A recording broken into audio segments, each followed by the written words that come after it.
Hello dear students, how are you all. कैसे हैं आप सब लोग? बहुत अच्छे से पढ़ाई कर रहे हैं कि नहीं? ऐसे ही मन लगा के पढ़ाई करते रहिए, ठीक है। आज मैं आपके लिए क्रॉप प्रोडक्शन एंड मैनेजमेंट के अंडर नेक्स्ट लेक्चर लेके आया हूं, जिसमें क्या है, वीड्स के बारे में पढ़ेंगे हम लोग। वीड्स क्या होते हैं। अब मैं एक बेसिकली ब्रीफली आपको रिवाइज करा दूं कि हम लोग ने क्या क्या पढ़ा था लास्ट लेक्चर्स में एग्रीकल्चर प्रैक्टिसेस में हम लोग ने पढ़ा था first of all how do we prepare soil, preparation of soil, ठीक है। प्रिपरेशन ऑफ सॉइल के बाद हम लोग ने सोइंग ऑफ सीड्स पढ़ा था, सीड्स को कैसे सो करते हैं, ठीक है। फिर हम लोग ने क्या पढ़ा था, एडिंग मेन्योर्स एंड फर्टिलाइजर्स, कैसे मेन्योर्स एंड फर्टिलाइजर्स जो कि प्लांट को न्यूट्रिएंट प्रोवाइड करते हैं वो देते हैं, ठीक है। फिर हम लोग ने क्या पढ़ा था, हम लोग ने पढ़ा था इरिगेशन, यानी supplying of water to the crops at regular intervals, ठीक है ना। तो इरिगेशन पढ़ा था लास्ट क्लास में और टाइप्स ऑफ इरिगेशन। अब हम लोग इस क्लास में क्या पढ़ने जा रहे हैं, रिमूवल ऑफ वीड्स, ठीक है। हम लोग ने सारी चीजें प्रोवाइड कर दी, न्यूट्रिएंट्स प्रोवाइड कर दिए, वाटर प्रोवाइड कर दिया। अब हम लोग को क्या देना है उसे, जो वीड्स, जो कि अनवांटेड प्लांट्स जो ग्रो कर गए क्रॉप के साथ, उन्हें रिमूव करना है। तो वीड्स को समझेंगे हम लोग क्या होता है। वीड्स एक्चुअली क्या है, वो अनवांटेड, अनडिजायरेबल, अनकल्टिवेटेड प्लांट्स हैं जो कि क्रॉप के साथ ग्रो करने लग जाते हैं, ठीक है। मान लीजिए कोई एक फार्मिंग लैंड है, ठीक है, और एक फार्मर उस फील्ड में वीट ग्रो कराना चाहता है, सिर्फ चाहता है वीट ही ग्रो करे, ठीक है। वो वीट्स के सीड सो कर देगा और चाहेगा क्या, हाँ वीट्स ही ग्रो करने चाहिए। पर क्या हुआ, कुछ टाइम बाद फार्मर ने देखा उसकी फील्ड में इस वीट के साथ और भी कुछ क्रॉप्स ग्रो कर गई हैं जिसके सीड्स उसने सो नहीं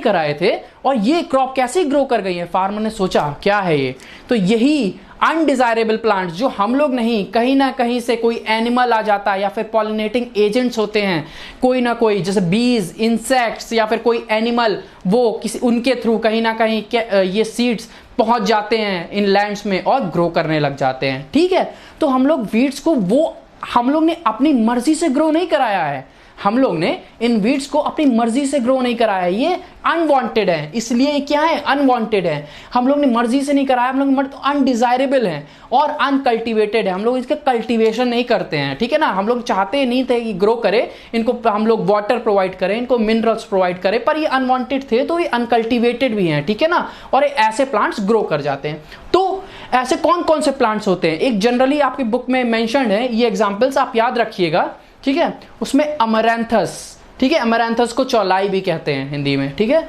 चीनोपोडियम जिसको बथुआ भी कहते हैं, वाइल्ड ओट जावी भी कहते हैं, ठीक है ना। तो आप ये इंपॉर्टेंटली एग्जांपल्स याद रखिएगा, ये कुछ वीड्स की तरह ग्रो करने लग जाते हैं मेन क्रॉप्स के साथ साथ, ठीक है ना, जिनका रिमूवल जरूरी होता है, इनका रिमूवल जरूरी है, ठीक है। और इन वीड्स के रिमूवल को, the process of removal of these weeds क्या कहलाता है बच्चों, it's called weeding. Weeding is the removal of weeds, weeds को रिमूव करने का प्रोसेस कहलाता है वीडिंग। अब आप पूछोगे सर ये जो क्रॉप्स ग्रो कर रहे हैं अदर क्रॉप्स के साथ, तो इनका रिमूवल क्यों जरूरी है, क्यों इनको निकालना जरूरी है, क्यों इनको उखाड़ फेंकना जरूरी है उस फील्ड से, क्यों इंपॉर्टेंट है। देखिए ये वीड्स, क्योंकि हम लोग ने इन्हें ग्रो नहीं कराया है, तो ये क्रॉप्स के साथ, जो क्रॉप ग्रो कर रहा है उसके साथ कॉम्पीट करेंगे, यानी कंपटीशन करेंगे, फाइट करेंगे कि हमें भी वाटर चाहिए, हमें भी न्यूट्रिएंट्स चाहिए, हमें भी वो इक्वल स्पेस चाहिए ग्रो करने के लिए, हमें भी फोटोसिंथेसिस कैरी आउट करने के लिए सनलाइट चाहिए, ठीक है। तो ये जो वीड्स होते हैं वो कॉम्पीट करते हैं क्रॉप्स के साथ, जो क्रॉप्स का ग्रो करते हैं कि हमें पानी भी चाहिए, हमें वाटर भी चाहिए, न्यूट्रिएंट्स, स्पेस, सनलाइट, सारी चीजें। तो क्या होगा, अब बताइए, आपको कुछ खाना मिला हुआ है, ठीक है, आपकी जितनी डाइट है खाने की, ठीक है, उससे आपको अपना वो खाना थोड़ा शेयर करना पड़े, किसी और के साथ वो खाना शेयर करना पड़े, तो क्या कंडीशन होगी, अगर आप डेली ऐसा ही शेयर करते रहेंगे तो आपकी फुल डाइट मेंटेन नहीं होगी, आप पूरी अच्छी तरह से खा नहीं पाएंगे, और अच्छे से खा नहीं पाएंगे तो आपकी ग्रोथ प्रॉपर नहीं होगी, ठीक है ना, प्रॉपर ग्रोथ नहीं हो पाएगी। तो ये प्लांट्स के साथ है, प्लांट्स जो क्रॉप हम लोग ग्रो करा रहे हैं उसको न्यूट्रिएंट्स दे रहे हैं, मतलब फर्टिलाइजर्स, मैन्योर दे रहे हैं, ठीक है, उसे वाटर दे रहे हैं, उसे स्पेस दे रहे हैं ग्रो करने का, मैंने सोइंग ऑफ सीड्स में बताया था आपको कि सीड्स को एक डिस्टेंस पे ग्रो करते हैं, सो करते हैं, जिससे कि वो अच्छी प्रॉपर ग्रोथ हो पाए। तो स्पेस के लिए भी कॉम्पीट करेगा, कंपटीशन करेगा वो वीड उन क्रॉप्स के साथ, यानी कि सारी चीजों के साथ कॉम्पीट कर रहा है। तो क्या होगा, proper crop, healthy crop grow नहीं कर पाएगी। हम लोग चाहते थे एक हेल्दी वीट ग्रो करे फील्ड में, पर क्या हुआ, इस वीट्स ने सारी चीजें कंज्यूम कर ली, आधी चीजें कंज्यूम कर ली, अब पूरा फूड मिल नहीं पाया, पूरा वाटर मिल नहीं पाया, वो ग्रो नहीं कर पाएगा अच्छे से, हेल्दी क्रॉप ग्रो नहीं करेगा। इसलिए इनका रिमूवल इंपॉर्टेंट है, ठीक है। कुछ वीडिसाइड, अब हम लोग पढ़ेंगे, कुछ वीडिसाइड्स होते हैं जो मोस्ट कॉमनली दिया जाता है। इसका एग्जांपल है 2,4-D, 2,4-डाइक्लोरोफिनॉक्सी एसिटिक एसिड। ये क्या होता है, ये केमिकल है जो कि रिमूव करने में काम करता है, ठीक है ना। It is a chemical used to remove weeds. Weedicide is a chemical used to remove weed. और एग्जाम्पल इसका क्या है बच्चों, याद रखिएगा, हायर क्लासेस में आप और भी वीडिसाइड्स के एग्जाम्पल पढ़ेंगे, हायर क्लासेस में आप और भी पढ़ेंगे, ठीक है ना। आपके लेवल पे अभी आपकी क्लास में 2,4-D, 2,4-डाइक्लोरोफिनॉक्सी एसिटिक एसिड मेंशन्ड है, तो आप याद रखिएगा एक वीडिसाइड है, मोस्ट कॉमनली यूज्ड वीडिसाइड, ठीक है। अब मैंने बता दिया वीडिंग क्यों इंपॉर्टेंट है, ठीक है ना, और वीडिसाइड्स क्या हैं। अब हम लोग पढ़ेंगे 2 मेथड्स, कौन से ऐसे मेथड्स हैं जो यूज करे जाते हैं टू रिमूव द वीड्स, ठीक है। पहला है उसमें बच्चों मैनुअल मेथड, दूसरा है बाय केमिकल्स। मैनुअल मेथड यानी कि हम लोग अपने आप से मैनुअली, फार्मर मैनुअली जो ग्रो करा रहा है क्रॉप वो रिमूव करता है, ठीक है ना, वीड। दूसरा है केमिकल्स के थ्रू, केमिकल्स के थ्रू कैसे हम लोग रिमूव करते हैं वो वीड्स। आइए हम लोग समझेंगे। पहला है मैनुअल रिमूवल, ठीक है। मैनुअल रिमूवल मैंने बताया, यानी कि वो जो वीड्स जो ग्रो करने लग गए हैं उनको रिमूव करना या फिर पुल आउट करना, अपरूट करना, यानी कि उनको रूट से निकालना पूरी तरह से, ठीक है ना, क्योंकि वो उनके रूट्स भी अंदर अच्छे से जम गए होंगे, ठीक है ना, इस फील्ड में। तो अगर हम ऊपर से क्रॉप को काट देंगे तो हो सकता है वो धीरे धीरे ग्रो कर जाए फिर से। तो इसलिए इंपॉर्टेंट है पूरी तरह से उस वीड को रिमूव करना। दैट इज रिमूव्ड और pulled out, that is it is uprooted. पूरा रूट से निकाल दिया जाता है उस क्रॉप को, ठीक है ना, पूरा रूट से निकाल दिया जाता, समझ रहे हैं ना, पूरा रूट निकाल दिया जाता है, जिससे कि एक प्रॉपर ग्रोथ ना कर पाए वो वीड, ठीक है ना। बाय हैंड और by cutting them close to the ground, यानी कि उनको ऐसे रिमूव करते हैं या फिर ऐसे पुल आउट करते हैं, हैंड से पुल आउट कर देते हैं, या फिर उसको पूरा ग्राउंड तक, जैसे रूट तक ले जाके उसे काट देते हैं, ठीक है ना, जिससे कि उसकी एक ग्रोथ ना हो पाए, फिर से वो ग्रो ना कर पाए। तो ये मैनुअल मेथड है। अब मैनुअल मेथड्स में जैसे मैंने बताया था आपको, जब हम लोग ने प्रिपरेशन ऑफ सॉइल पढ़ी थी, क्या पढ़ा था, कुछ एग्रीकल्चरल इंप्लीमेंट्स थे, ठीक है ना, कुछ एग्रीकल्चरल इंप्लीमेंट्स हम लोग यूज करते थे टू प्रिपेयर द सॉइल। जैसे कि आपने पढ़ा था प्लाव, जो प्लाउइंग में हेल्प करता था, आपने हो पढ़ा था, ठीक है ना, आपने कल्टीवेटर्स पढ़े थे। कल्टीवेटर्स क्या थे, जो ट्रैक्टर से हम लोग ड्राइव करते थे पूरे फील्ड में, और हम लोग ने फील्ड लेवलिंग करी थी, वो किससे करी थी, किस एग्रीकल्चरल इंप्लीमेंट से करी थी, हम लोग ने लेवलर से करी थी, लेवलर के हेल्प से। तो ये एग्रीकल्चरल इंप्लीमेंट्स हम लोग ने पढ़े थे प्रिपरेशन ऑफ सॉइल में। अब ये वीड्स को रिमूव करने के लिए, मैनुअली वीड्स को रिमूव करने के लिए कुछ इंप्लीमेंट्स यूज होते हैं, ठीक है ना, वीडिंग के लिए। क्या है वो, एक होता है ट्रॉवेल, ठीक है ना, ट्रॉवेल। अब इसका हिंदी वर्ड भी लिखा हुआ है मैंने, खुरपी। फार्मिंग लैंड में, या फार्मिंग लैंड में ही क्या, आपने भी कभी अपना गार्डन मेंटेन किया होगा या फिर कहीं पे भी, तो आप लोगों ने देखा होगा रूट्स की अपरूटिंग करी जाती है, कि कुछ प्लांट्स ग्रो कर जाते हैं, तो सॉइल में हम लोग ये ट्रॉवेल या खुरपी, ठीक है ना, वो डालते हैं सॉइल में, और क्या होता है उससे, सॉइल से जो अनवांटेड प्लांट्स है वो रिमूव हो जाते हैं, ठीक है ना, और फिर हम लोग जो सीड सो करना है वो सो करते हैं। यानी कि ये बहुत कुछ हेल्प करता है ट्रॉवेल, खुरपी देखिए मैंने आपके लिए बनाया भी हुआ है खुरपी, ये यूज करी जाती है टू अपरूट द प्लांट्स, ठीक है ना, proper growth of the seed या फिर प्लांट, उसके लिए तो अपरूटिंग के लिए बहुत जरूरी है। दूसरा है हैरो, ठीक है, दूसरा इंप्लीमेंट है हैरो। वो देखिए ये मैंने आपके लिए बनाया हुआ है, ये भी एक इंप्लीमेंट है जो कि यूज करा जाता है फॉर वीडिंग, यानी कि रिमूवल ऑफ वीड्स, यानी कि removal of unwanted plants. Unwanted plants के रिमूवल के लिए हैरो का भी यूज करते हैं। तो हम लोग ने क्या समझा, मैनुअल रिमूवल में यानी कि बाय हैंड हम लोग या फिर बाय एग्रीकल्चरल इंप्लीमेंट्स रिमूव करते हैं वीड्स फ्रॉम द ग्राउंड, और उसके लिए दो इंपॉर्टेंट एग्रीकल्चरल इंप्लीमेंट्स कौन से हैं वीडिंग के लिए, एक है खुरपी, दूसरा है हैरो। खुरपी means trowel and harrow means this structure. Okay, तो हम लोग ने समझा ट्रॉवेल और हैरो। अब दूसरा क्या होगा, दूसरा है मैंने बताया आपको chemicals, by use of chemicals. अभी हम लोग ने समझा था वीडिसाइड में 2,4-D। देखिए ये भी वो केमिकल्स होते हैं जो कि क्या स्पेसिफिक होते हैं वीड्स के लिए, यानी वो सिर्फ वीड्स को डिस्ट्रॉय करेंगे। किसको डिस्ट्रॉय करेंगे, सिर्फ वीड्स को डिस्ट्रॉय करेंगे, बाकी जो क्रॉप है उसके लिए हार्मलेस होंगे, ठीक है ना, उनको हार्म नहीं करेंगे। क्रॉप को क्यों हार्म करेंगे बताइए, क्रॉप को हार्म नहीं करेंगे, सिर्फ वो केमिकल्स जो कि डिस्ट्रॉय किसको करेंगे, वीड्स को, यानी कि जो अनवांटेड प्लांट्स से ग्रो कर गया उनको डिस्ट्रॉय करेंगे। They will not destroy the crop, क्योंकि हो सकता है कुछ केमिकल्स हम लोग यूज करें। आप ये क्वेश्चन कर सकते हैं, केमिकल्स यूज कर रहे हैं सर हम लोग, तो ये केमिकल्स किसको हार्मफुल भी हो सकते हैं, किसके लिए, वो हो सकता है क्रॉप के लिए भी हार्मफुल हो सकते हैं, पर नहीं, हम लोग कुछ ऐसे केमिकल्स यूज करते हैं जो कि डिस्ट्रॉय करते हैं सिर्फ और सिर्फ वीड्स को। Do not harm the crops. तो समझिएगा ये जो केमिकल्स हैं to use which are used as weedicides destroy the weeds but do not harm the crops. Do not harm the crops, ये क्रॉप्स को हार्म नहीं करते हैं, बस ये वीड्स को डिस्ट्रॉय करते हैं, ठीक है ना। अब इसका एग्जाम्पल वीडिसाइड्स कौन सा, 2,4-D। 2,4-D आपकी बुक्स में स्पेशली मेंशन्ड है, याद रखिएगा 2,4-D, ठीक है ना।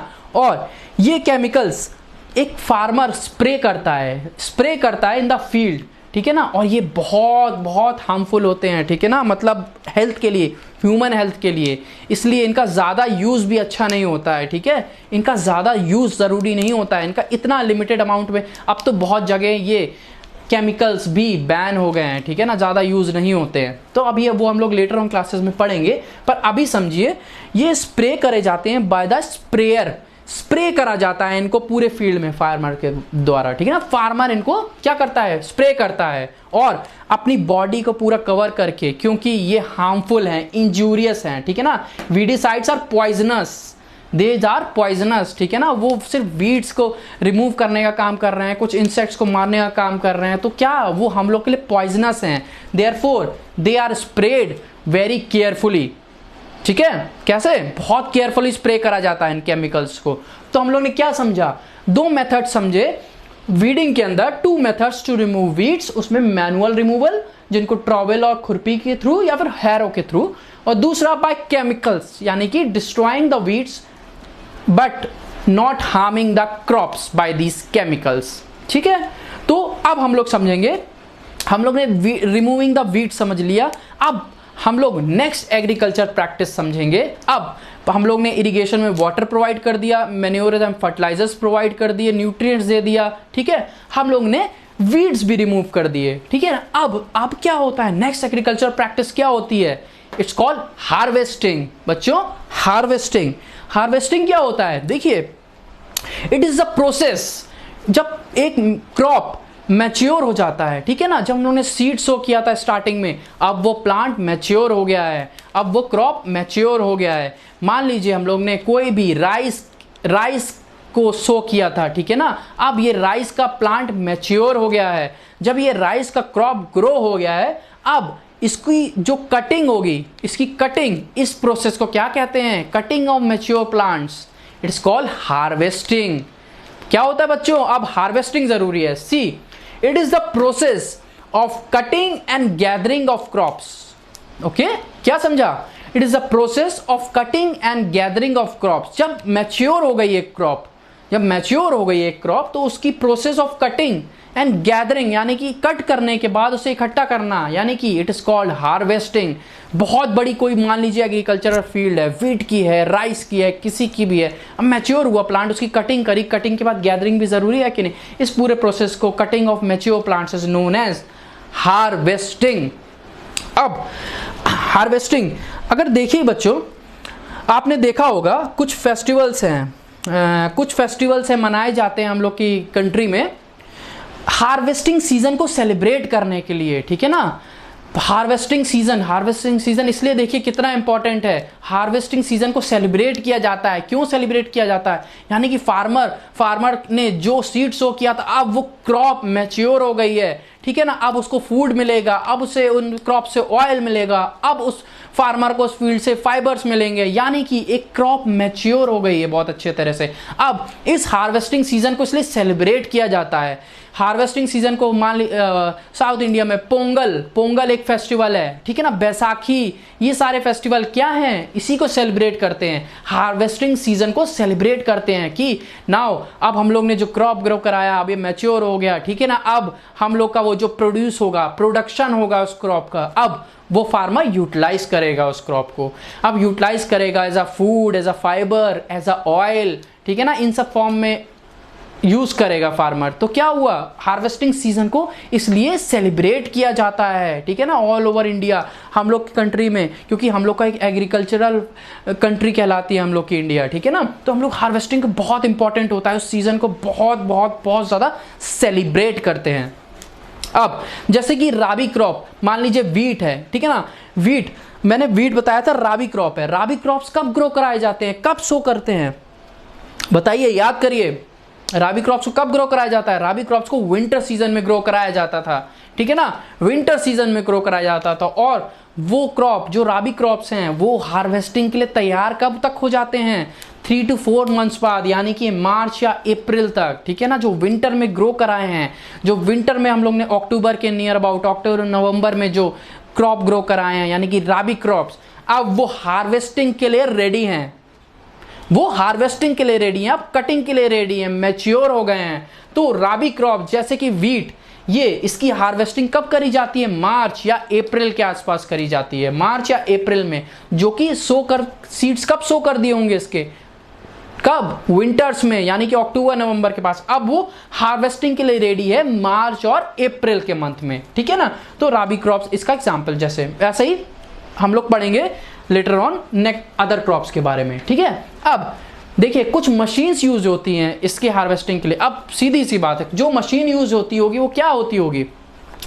इसके लिए जो मशीन यूज होती है for harvesting the crops is known as harvester, it is known as harvester, ठीक है ना। Simply the machine use for harvesting is known as harvester, ठीक है। अब हम लोग नेक्स्ट प्रोसेस समझेंगे। अब हार्वेस्टिंग करने में क्या क्या प्रोसेस होते हैं, ठीक है। थ्रेशिंग, इस वर्ड को समझेंगे हम लोग, थ्रेशिंग होता क्या है, ठीक है। सी, एक क्रॉप ग्रो करा, ठीक है, कोई भी एग्जांपल, मैं वीट जनरली इसलिए रेफर कर रहा हूँ, वीट कॉमनली एग्जांपल होता है, आपने देखा होगा वीट को ग्रो करते हुए फार्मिंग फील्ड में, कहीं ना कहीं वीट, राइस, ये बहुत कॉमनली ग्रो होते हैं फार्मिंग फील्ड में, ठीक है। तो जो वीट मान लीजिए ग्रो करता है, वीट के ऊपर एक और कवरिंग होती है, वीट के ऊपर एक और कवरिंग होती है, ठीक है ना, सीड्स के ऊपर, इन ग्रेन्स के ऊपर, ठीक है, गेहूं के ऊपर एक और कवरिंग होती है। और जब हम लोग पूरा ये ग्रेन से सेपरेट करते हैं इस कवरिंग को, या फिर अदर पूरा जो प्लांट होता है, उस क्रॉप को, उसको सेपरेट करते हैं, इसी को थ्रेशिंग बोलते हैं। उस ग्रेन को सेपरेट करना, जो एडिबल पार्ट है, जो हम लोग खाते हैं, जो गेहूं होता है, जो दाना होता है उसका ग्रेन, वही हम लोग खाते हैं कि नहीं, तो वो इंपॉर्टेंट होता है। तो उसको रिमूव करना बाकी चीजों से क्रॉप के, उसको क्या कहलाता है? Threshing. That is, it is a process of separating grains from the harvested crops, ठीक है ना। जो क्रॉप पूरी हार्वेस्ट करते हैं, पूरी कटिंग करते हैं क्रॉप की, अब हम लोग के पास पूरी क्रॉप, अब हम लोग के लिए पूरी क्रॉप्स तो एडिबल नहीं है, खाने लायक तो है नहीं, पूरी क्रॉप जो हम लोग ने हार्वेस्ट कर ली, उसमें से ग्रेन्स को रिमूव करते हैं, ग्रेन्स को रिमूव करते हैं। कैसे? ग्रेन्स को जैसे ही रिमूव करेंगे इस बाकी क्रॉप से, तो क्या कहलाता है ये? It is called threshing, it is called threshing. That is process of separating of grains from the harvested crops. जैसे कि ये देखिए वीट है, जो कि राबी क्रॉप है, इसको भी हार्वेस्ट करते हैं हम लोग, कहाँ पे? मार्च और अप्रैल में। इसकी जब हार्वेस्टिंग होती है, ठीक है ना, हार्वेस्टिंग के टाइम पे इसको क्या करेंगे? रिमूव करेंगे ग्रेन को फ्रॉम द मैच्योर, मतलब फ्रॉम द बाकी रिमेनिंग बॉडी, मतलब हार्वेस्टेड क्रॉप से ग्रेन्स को रिमूव करेंगे। It is known as threshing, ठीक है। अब थ्रेशिंग करी कैसे जाती होगी?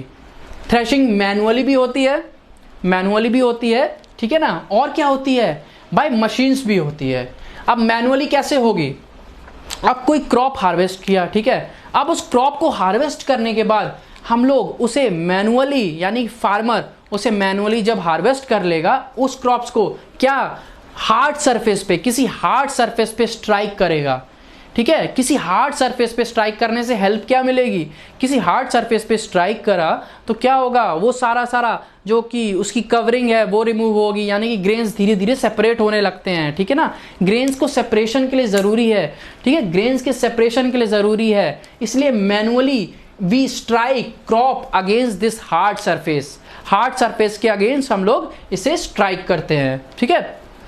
दूसरा है बाय मशीन, मशीन जो कि मशीन देखिए जैसे हार्वेस्टर है तो ये मशीन थ्रेशर है होती है, ठीक है ना। थ्रेशर इज अ मशीन, क्या मशीन, मशीन वही काम कर रही है, यानी कि हार्वेस्टेड क्रॉप को ग्रेन से सेपरेट कर रही है, ठीक है ना। तो थ्रेशिंग दो मेथड से होते हैं, बाय मैनुअली हम लोग कर सकते हैं bye striking this crops against the hard surface, और दूसरा है मशीन्स, ठीक है, मशीन्स यानी कि जैसे कि थ्रेशर। अब हम लोग समझेंगे कंबाइन क्या होता है, ठीक है। मॉडर्न मेथड्स में एक मशीन है कंबाइन हार्वेस्टर, ठीक है ना। कंबाइन, वो कंबाइन जैसे कि नाम ही आपको बता रहा है बच्चों, क्या होगा बताइए, क्या होगा, it combines both the methods, ठीक है ना। यानी कि हार्वेस्टिंग भी करेगा ये मशीन, हार्वेस्टिंग भी साथ साथ थ्रेशिंग भी करेगा, यानी कि it is a combined machine, ठीक है ना। it is combining the both processes, that is harvesting and threshing।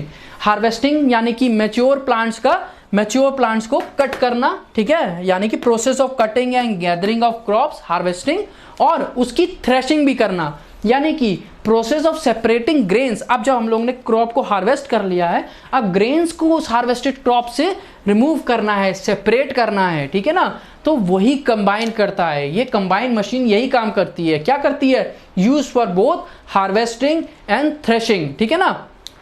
और कुछ फार्मिंग लैंड्स में क्या होता है, जिनकी फार्मर्स के पास मान लीजिए बहुत ज़्यादा प्रोडक्शन नहीं होता है, ठीक है ना, बहुत ज़्यादा एग्रीकल्चरल लैंड में प्रोडक्शन नहीं होता है, जिनका स्मॉल कुछ फार्मिंग लैंड होता है, ठीक है ना, वो जब अपने ग्रेन्स की हार्वेस्टिंग करते हैं, वो एक मेथड से अपना इन ग्रेन्स को सेपरेट करते हैं हार्वेस्टेड क्रॉप से, ठीक है ना।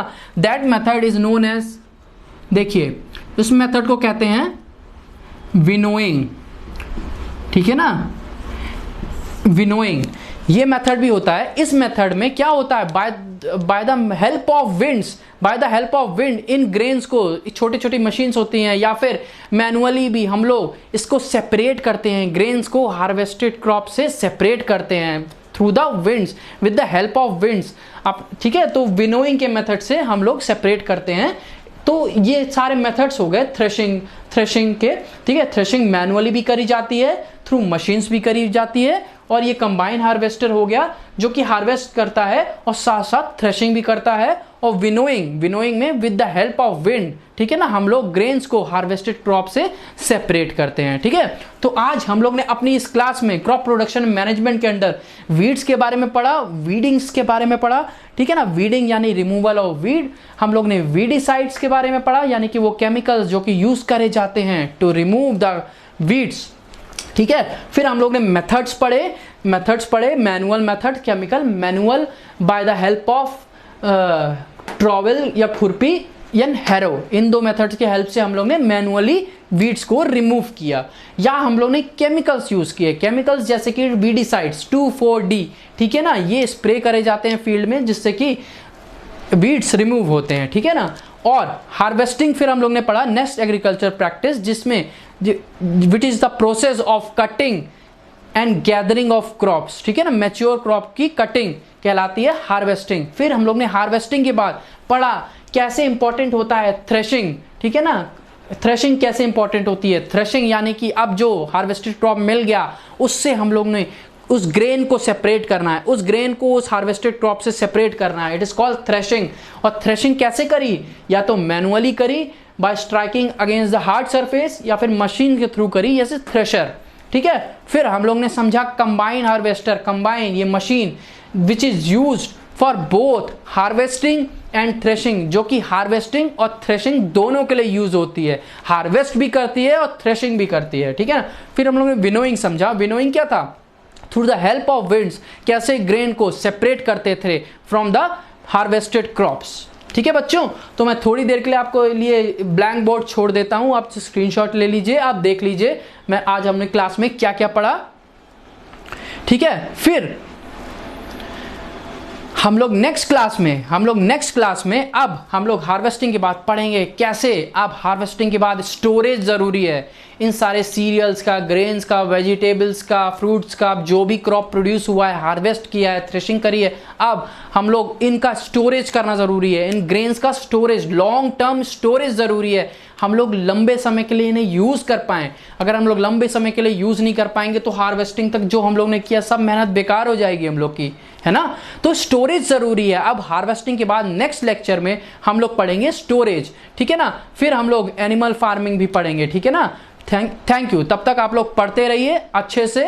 होपफुली मिलते हैं हम लोग नेक्स्ट लेक्चर।